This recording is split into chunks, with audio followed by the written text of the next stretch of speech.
Hi, and welcome back to this short series on using Pinterest for education. So, in order to return to your account, you can come to Pinterest.com, click the Login button in the upper right corner. You need to provide your email and password and then click Login. Unless you originally signed up with your Google or Facebook account, and then you could use these buttons. But since I didn't, I will provide my information here and click the Login button. You can see that I've returned to the main page. And what I will do now is we'll take a quick tour of the layout of Pinterest. Now first of all, you'll see there's a little message down here that says I can click on a heart for things that I like. And this is similar to a like in Facebook or a +1 in Google. So ideas for motivating your specific personality, for specific personality types. If I like that, I simply heart it. Okay, the more you heart, the better your feed gets.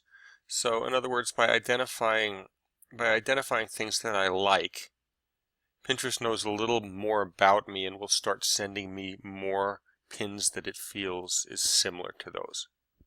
So I've got that. I don't need that anymore. You can see that the page layout is extremely simple. You have your pins on the page, you have a search bar, and you have 3 icons, which we'll go through now. First icon allows you to search for various categories. So I've already given it my preferences, but if I want to be more specific, I could simply click education, and now it's going to filter it out and give me things just related to education. Or I can return to my home feed, which is a compilation of the different categories that I've identified when I signed up. The second icon has to do with all my personal information. So you can see that this is a pretty new account. There's nothing going on in here. The first icon allows me to edit some basic information. So there's my name, and there's not much else here. But what I can do is I can add a picture if I'd like. My username is here. So in other words, if someone wanted to find my stuff, they could go to www.pinterest.com/MSETTCH.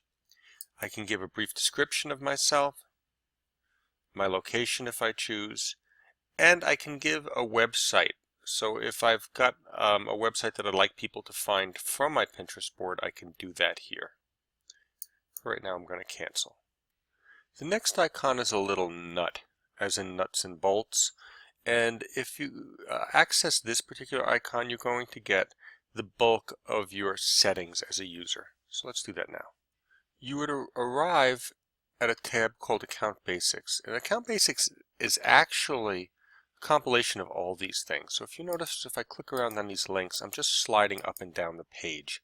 So it's a quick way to jump around the page, but everything is on this page. So here's your email address where you can change your password, your language and country, gender, search privacy. So if you want to hide your profile from search engines, in other words, right now Google and other search engines can look through Pinterest, find this board, and index it to make it available to other people who may be interested in the same things. But if you want to protect yourself from that, if you want to keep your account very private and just use it for yourself, you can change it there. Okay, it may take several weeks for search engines to remove your profile results. And it provides a link to online tools that can help speed that process, if that's something that you want to do.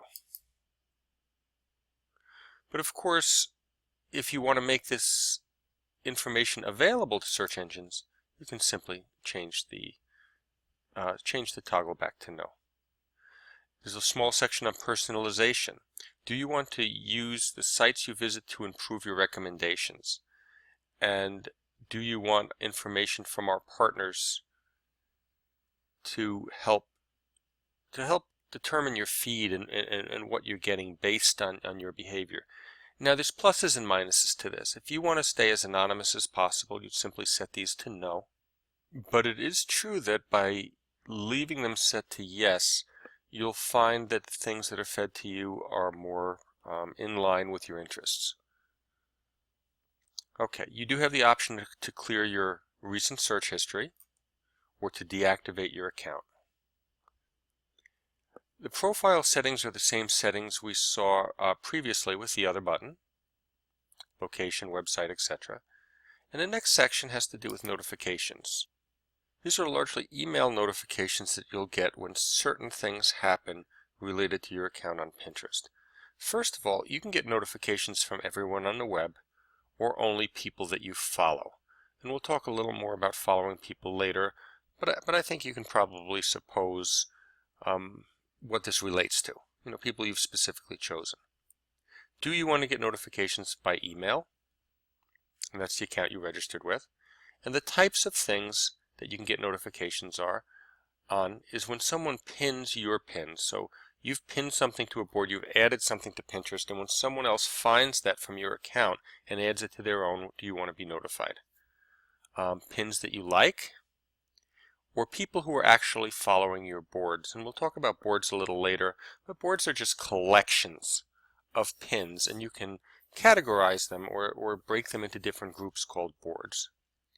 You can choose to have these emails sent to you the second they happen, or in a digest at the end of the day.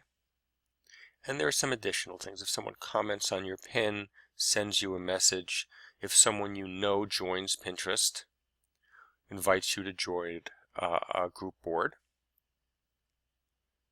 Okay, we'll also let you know about price changes on your pins. So if you're pinning things from retail, okay, so if you're searching for certain things that you'd like to purchase, or if someone is using this essentially as a business, some people use this to leverage a business.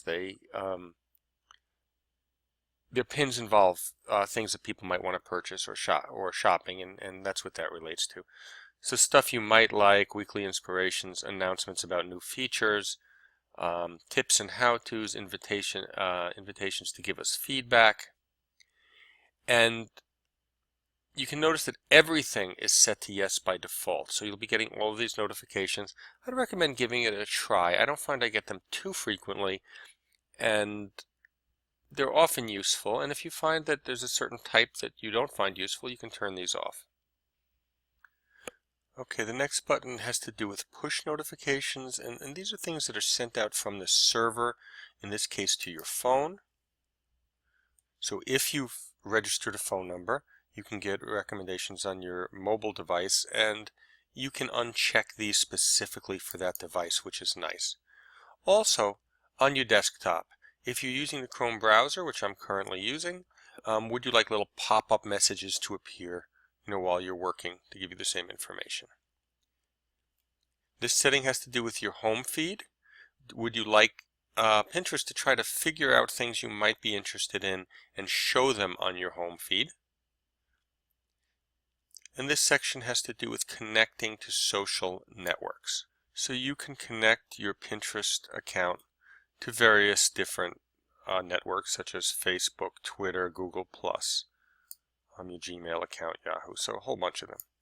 Last section is for apps. So if you install any apps that facilitate the use of Pinterest or extend its capabilities, you're going to see those listed here.